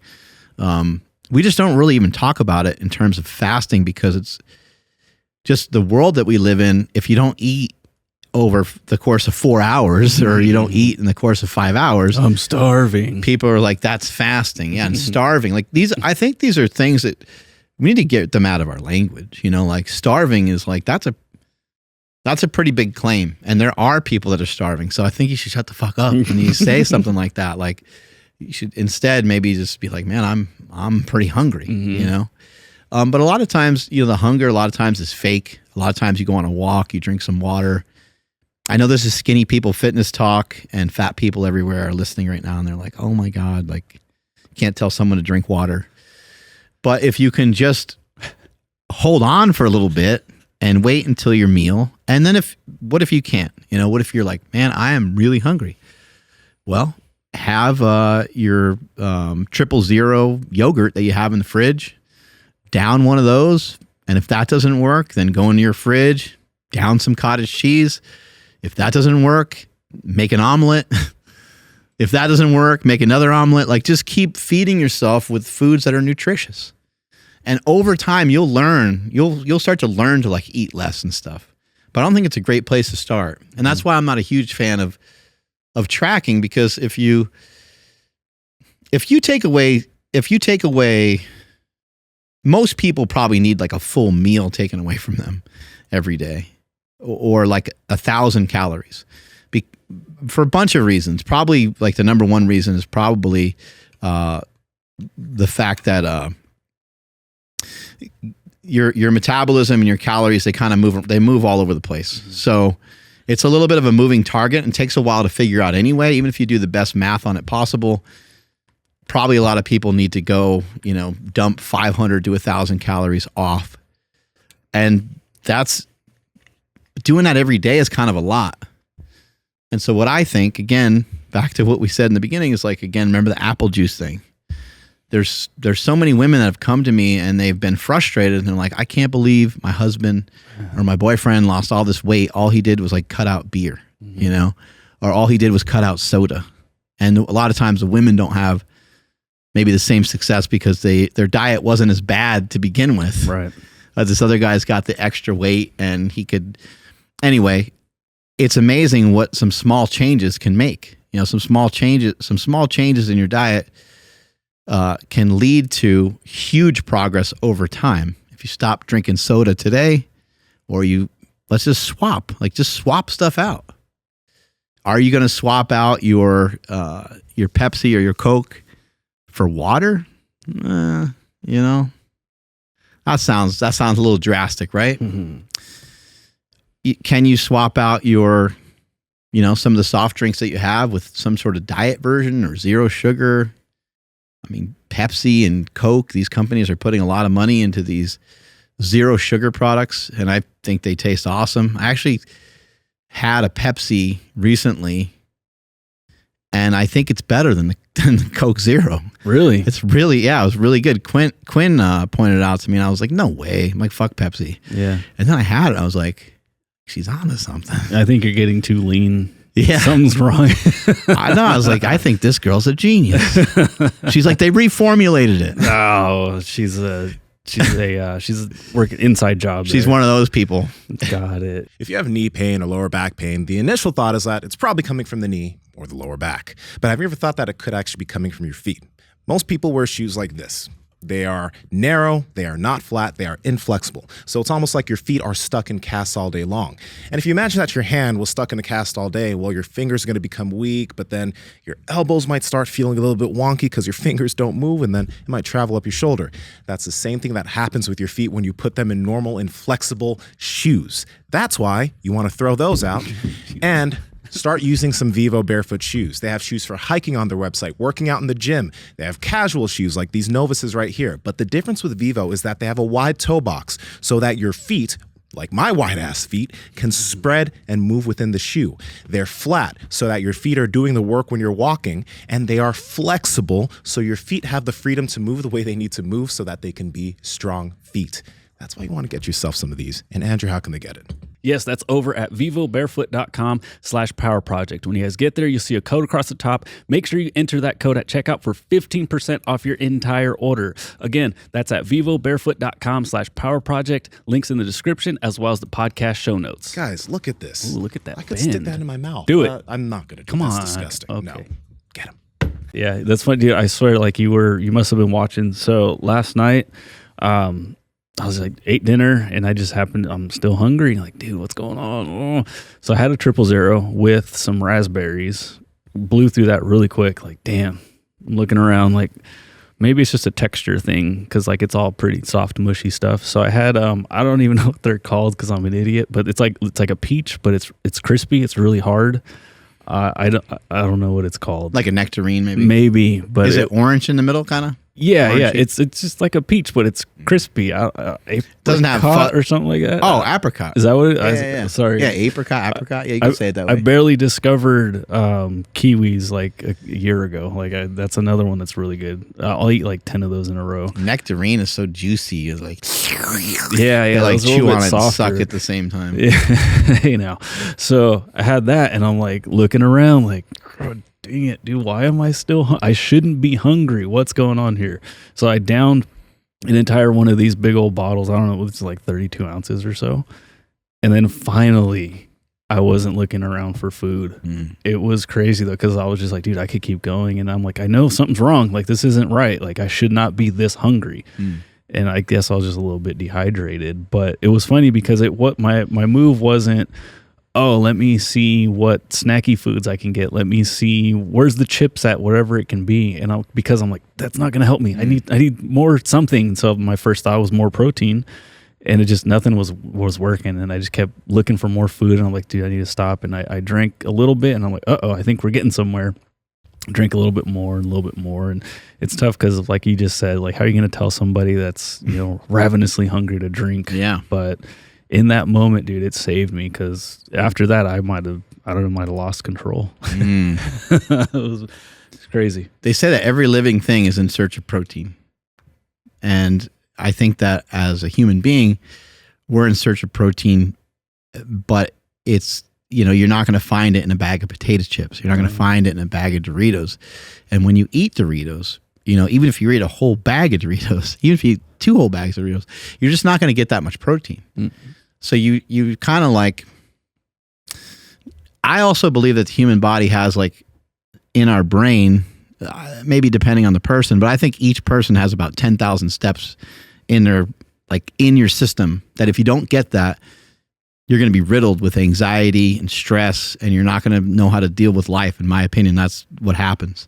And it may not be directly 10,000 steps, but it's 10,000 steps of energy that you have locked up in your system, whether you're a kid or whatever. Maybe it changes a little bit. Maybe the number's a little off.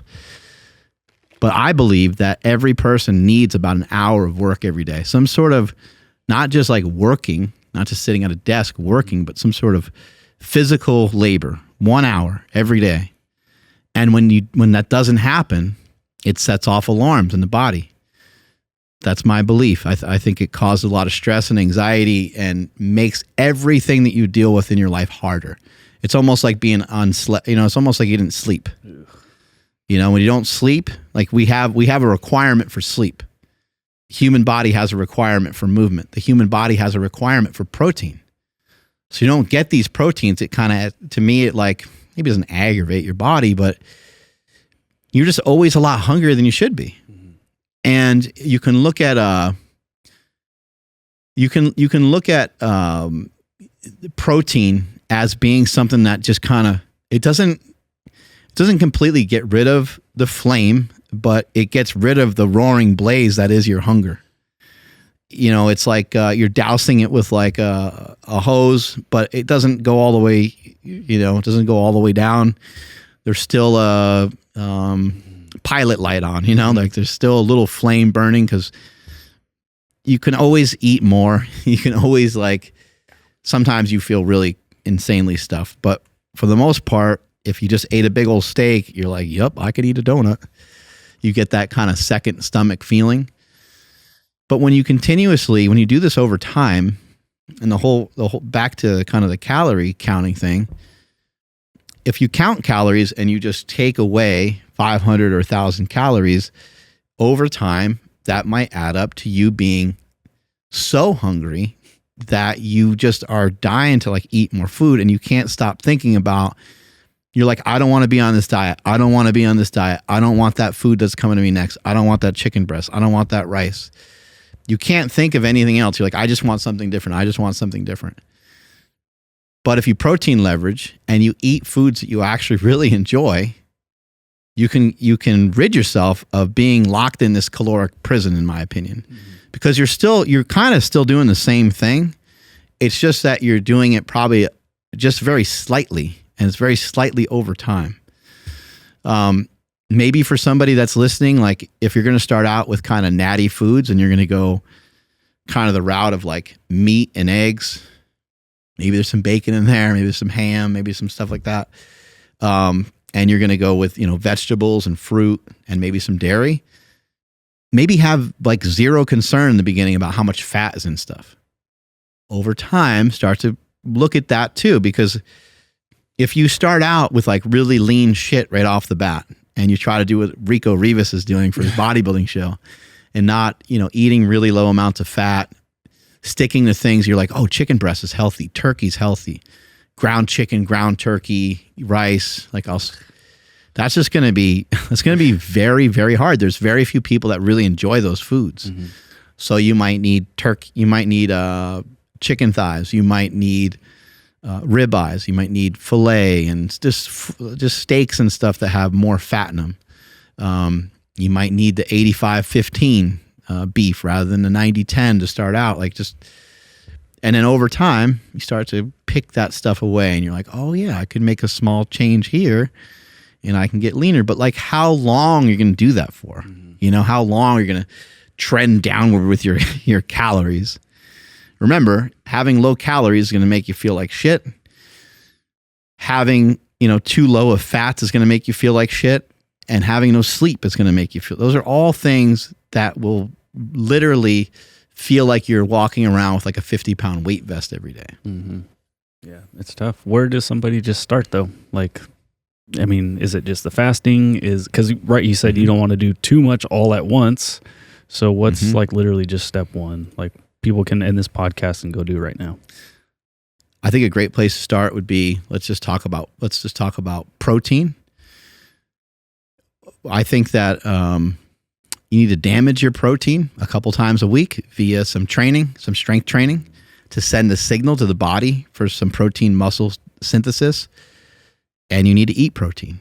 So break down protein, eat protein. That's pretty basic. How much protein? You get close to 1 gram per pound of body weight. It could probably even be 75% of your body weight.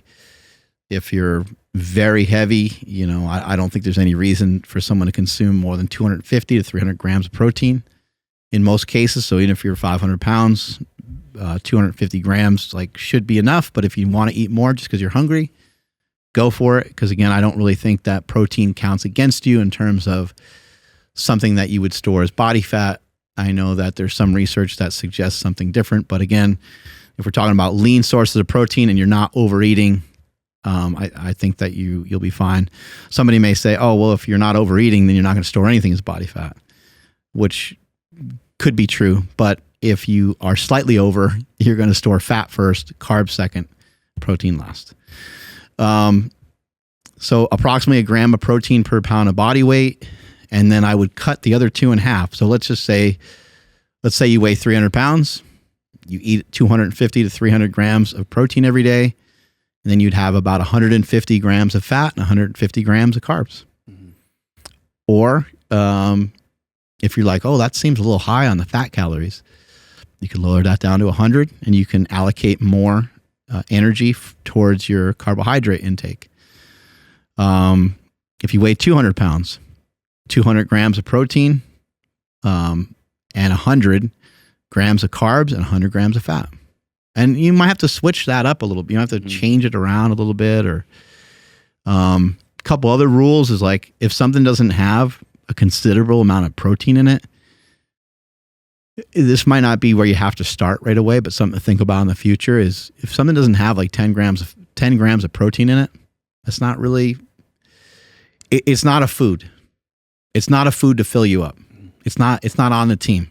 Mm-hmm. It's not necessarily off the team. It's not off the table. It's not something that you can't ever eat, but it's something that you got to pay attention to, even if it's olive oil. Doesn't matter what it is. If it's something that doesn't have 10 grams of protein in it, you want to do a little double take and be like, why am I eating this? What is this for? Mm-hmm. Oh, it's a piece of fruit. Oh, it's to tide me over to the next meal. Oh, it only has 50 calories. Okay, sounds great. That's a really good place to start. So if you're ravenously hungry, smash yourself with vegetables, smash yourself with fruit. I think the only fruit I can think of that like maybe you want to just pay attention to not like just overeat would be like grapes.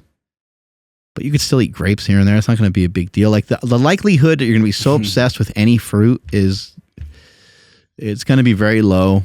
Watermelon is great because it's mainly water. Any melons are great because they're mainly water.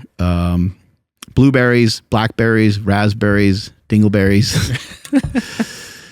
Any sort of berries are good. I think blueberries are the easiest, in my opinion, just because like they're not always in season and they kind of suck at certain times. But they, I don't know, blackberries and raspberries and stuff, they just turn on you fast. You're like, what the fuck? These were great yesterday, and now they're God.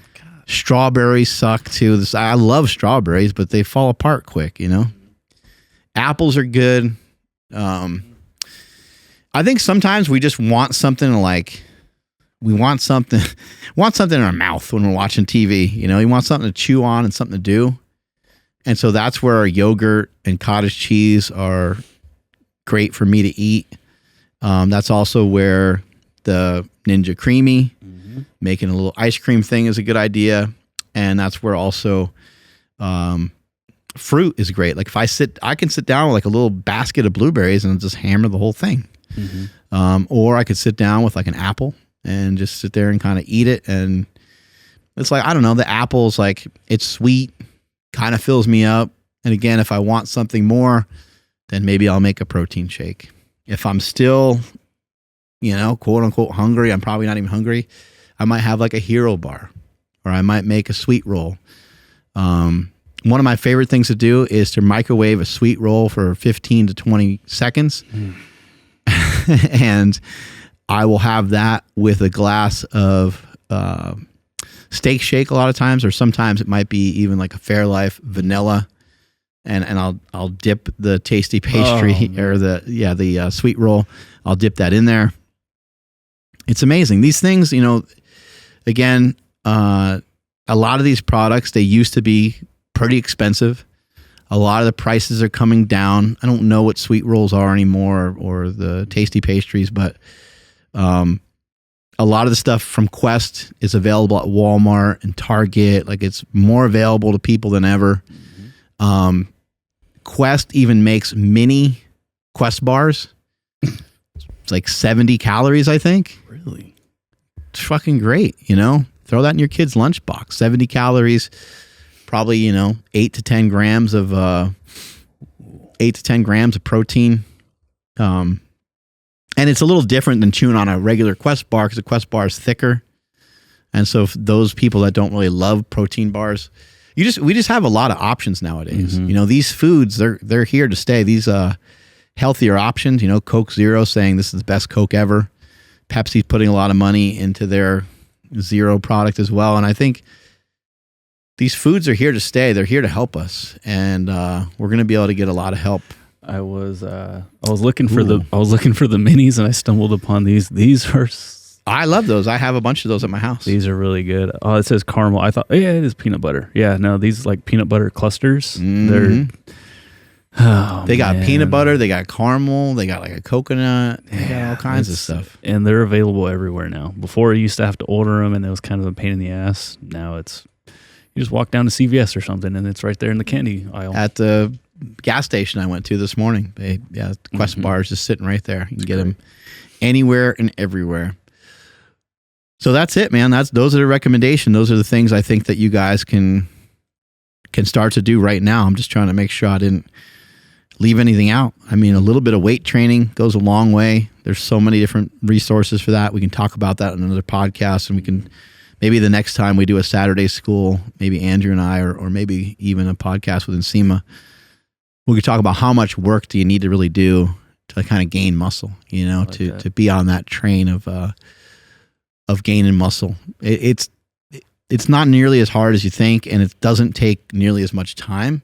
It just takes focus. And it takes like dragging yourself through the mud a little bit.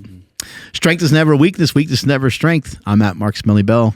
Catch you guys later. Bye. If you enjoyed this episode, which I know you did because you got this far, then click this one right here because you'll enjoy this one just as much. And if you're choosing to still listen to me currently, as I'm telling you to go over here and watch this video, well, hey, that just means you like the sound of my voice.